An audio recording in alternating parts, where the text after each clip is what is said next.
This is your wake-up call. Because in the next 21 days, you're going to meet someone you've never met before. Yourself. Unapologetic, unstoppable, and absolutely reborn. No more excuses. No more waiting for the right time. The right time is no double 21 days. That's all it takes to shake the ground beneath you and rebuild the person you were always meant to become. And I'm not here to motivate you.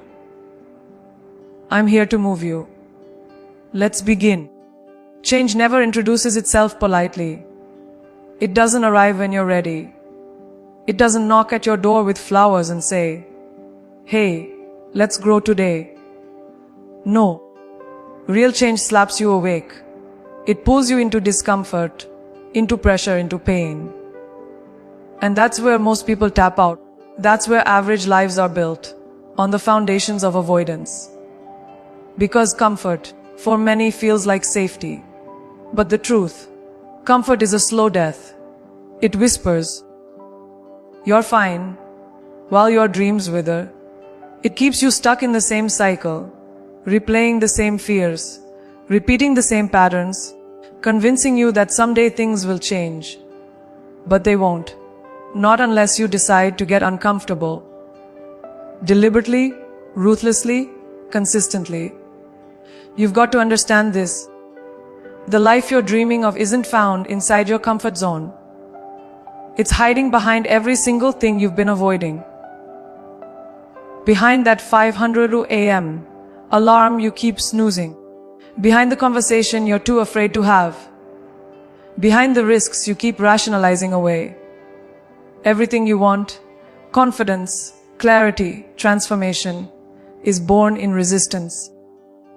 Comfort coddles you, discomfort carves you. The body that's out of shape, that changes when you push it through burn and breathlessness. The mind that doubts itself, that changes when you force it to sit with silence and still move forward. Change isn't something that happens to you. It's something you fight for through the fire of your own resistance. For the next 21 days, make discomfort your home. Let it become the air you breathe. Do what scares you, not recklessly, but intentionally. If you've been sleeping in, wake up before the sun. If you hate being alone, spend an hour in solitude with no noise, no screens. If failure paralyzes you, chase a goal that might break you before it builds you. Stop asking for it to feel easy. That's not growth. That's fantasy. If your transformation feels cozy, you're not doing it right. Growth is messy. It's raw. It's showing up even when your mind screams no. It's fighting through the storm with shaky hands and a steel spine. And here's the twist. Discomfort is not your enemy. It's your invitation. Every time you feel resistance, that's life pointing you toward your next breakthrough. It's not trying to destroy you. It's trying to refine you. Your fear of failure, that's where your courage is hiding. Your anxiety around judgment, that's where your voice begins to strengthen. Most people confuse fear for danger. But fear is a compass. It's trying to show you exactly where the gold is buried. If you want a life that means something, you've got to stop avoiding the work that hurts. Because the pain isn't punishment, it's preparation. You'll be shocked at how quickly you adapt when you stop resisting what's hard. The cold plunge becomes bearable. The early mornings become sacred. The tough conversations become liberating. You become someone who doesn't flinch, who walks into discomfort not because you like it, but because you understand its purpose. That's where transformation gets real. That's where your mindset stops reacting and starts rising. You begin to separate yourself from the masses, not because you're better, but because you're braver. Because while others wait for the path to get easier, you build caluses and keep climbing. So when that voice in your head tells you, "This is too much," don't back down. Don't negotiate with fear. Breathe deeper.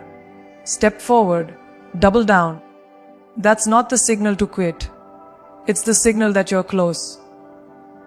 Closer than you've ever been. Anyone can live in comfort. That's easy. But to build a life that sets your soul on fire, to shatter the version of you that settles for mediocrity, that takes guts. That takes grit. That takes a mindset that says, if it scares me, it's worth doing. For 21 days, burn the bridge back to comfort. And walk forward, barefoot if you have to, into the unknown. That's where the real you is waiting. There's a version of you that has overstayed its welcome. The one who overthinks every move. The one who apologizes for existing too loudly. The one who says, maybe tomorrow, every time life calls them forward. That version, it's not just holding you back, it's burying your potential alive. And here's the hard truth. If you keep negotiating with that version, if you keep giving them a seat at your table, you'll never taste the life you were meant to live. You'll be stuck in a loop of almosts and maybes, watching other people rise while you drown in hesitation. You've got to draw a line today with blood-red clarity. The old you is no longer allowed to speak for the future you. Every time you let that old voice convince you to play it safe, to procrastinate, to aim lower, you're letting fear pilot your life. And guess what? Fear never drives you anywhere new. It just loops you back to where you've already been. Wounded, restless, and stuck. You say you want to change, but then you keep feeding the same patterns. You keep hanging out with the same distractions. You keep calling your comfort zone self-care, when really, it's self-sabotage in disguise. You've got to stop lying to yourself.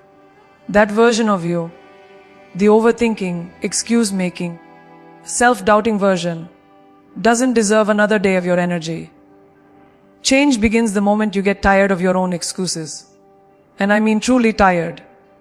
Not frustrated. Not irritated.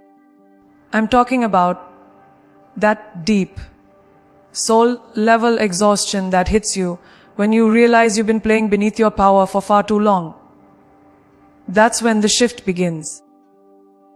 When you stop rationalizing why you haven't started, and you start getting furious with your own stagnation. That's when you silence the voice that says, but what if I fail? And answer it with, what if I don't? That's when you stop being emotionally loyal to an identity that keeps you small.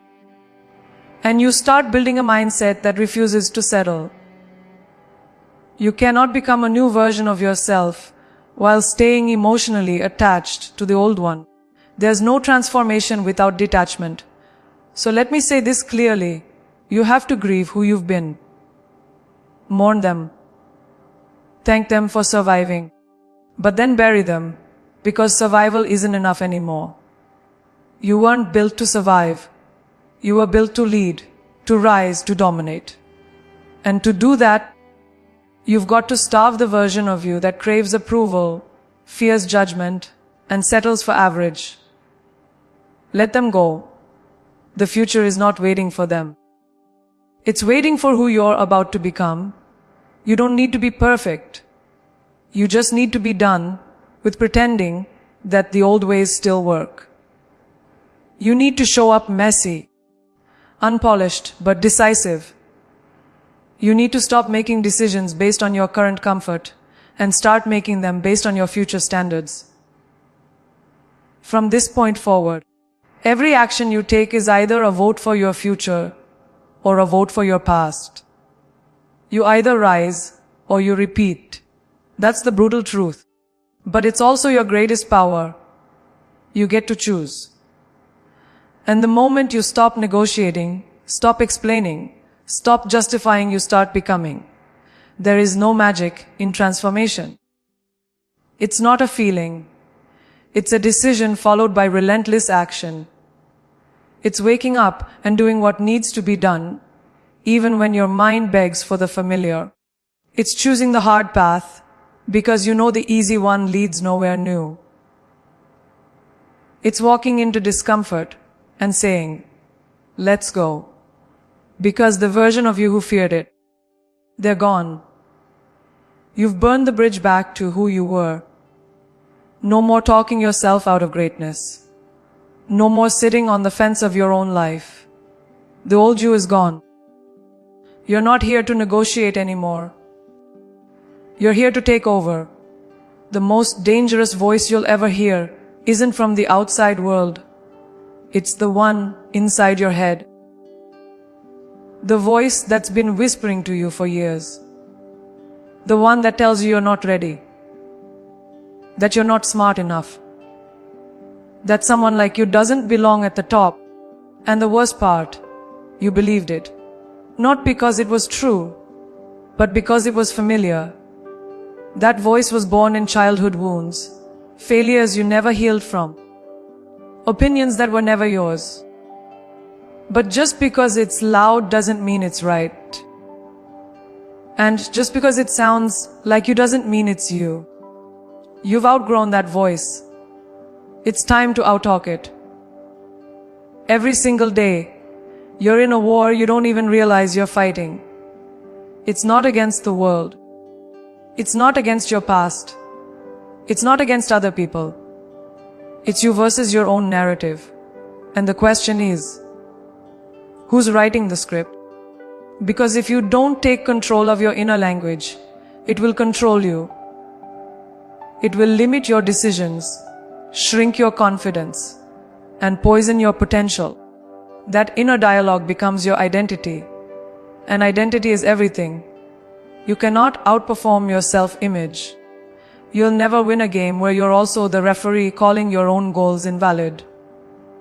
So how do you rewire it? You confront it. Not with passive affirmations, but with violent honesty and radical intention. You stand in the mirror and you stop repeating, I'm trying. You replace it with, I'm doing. You stop saying, I hope, and start saying, I decide. You don't whisper, maybe someday. You declare, today is mine. It's not about tricking your brain with fake positivity. It's about teaching your mind how to fight for you instead of against you. Every time that old voice creeps in, you override it with something stronger, louder, truer. You give your mind new lines to memorize. Ones that build you, not break you. You've got to speak to yourself like someone worth fighting for. Not in a soft, gentle way, but like a warrior preparing for battle.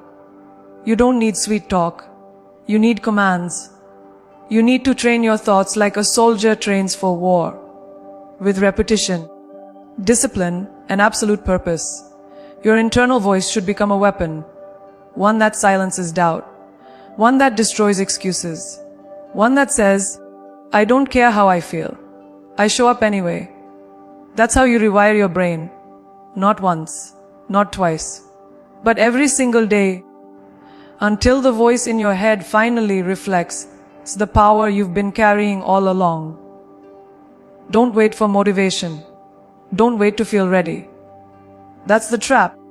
If you wait until your mind is in perfect alignment, you'll wait forever. You speak it into existence. You don't feel confident. Say it anyway. You don't believe in yourself yet. Declare it anyway. The mind follows repetition, and it doesn't care if it's true or false. It just believes what it hears most often. So flood it with strength. Saturate it with certainty. You're not lying to yourself. You're reminding yourself of who you were before the world tried to make you forget. This is your new standard. No more mental self-abuse. No more calling yourself names in your head that you'd never say to another human being. No more doubting your worth because of one mistake or one failure. That inner voice, it's either building you or destroying you. There is no neutral. And the most powerful transformation you'll ever experience doesn't begin with a new job, or a new goal, or even a new habit. It begins the moment you choose to speak differently about yourself. From that moment forward, you stop surviving and you start rising. Your future isn't being stolen by failure. It's being stolen by distraction. Every scroll, every meaningless conversation, every hour lost in the void of comparison is quietly killing your momentum. You think you're just taking a break, but what you're really doing is leaking energy, leaking time, leaking greatness. And here's the truth no one wants to say out loud. Not everyone deserves access to your mind.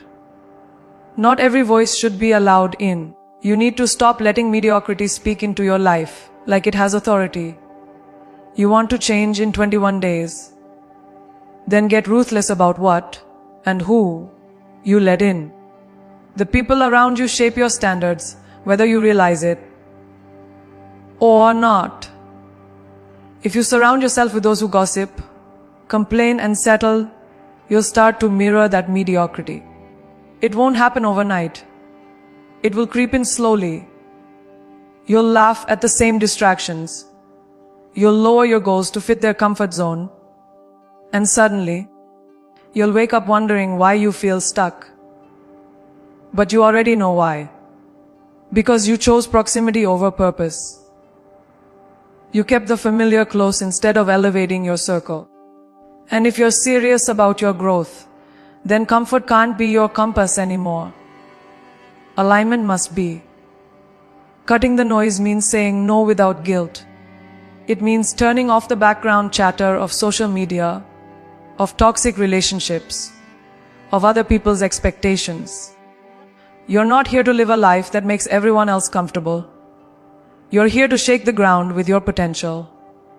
And that requires solitude, focus, silence. You can't hear your inner voice when you're surrounded by outer chaos. So turn down the volume on the world. Go quiet, go deep, and listen to what your future is trying to tell you. It's not yelling, it's whispering. And if you're too distracted, you'll miss the message completely. This is about raising your standard so high that it becomes your filter. If it doesn't build you, it doesn't belong. If it doesn't challenge you, it doesn't stay.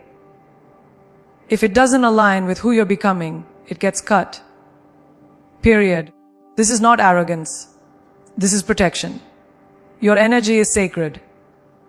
Your time is currency. And if you spend both on things that don't feed your future, you're going broke in the ways that matter most. High standards aren't about being better than others. They're about demanding better for yourself. Better effort, better environments, better thoughts. You set the tone for how the world treats you by what you allow, tolerate, and entertain.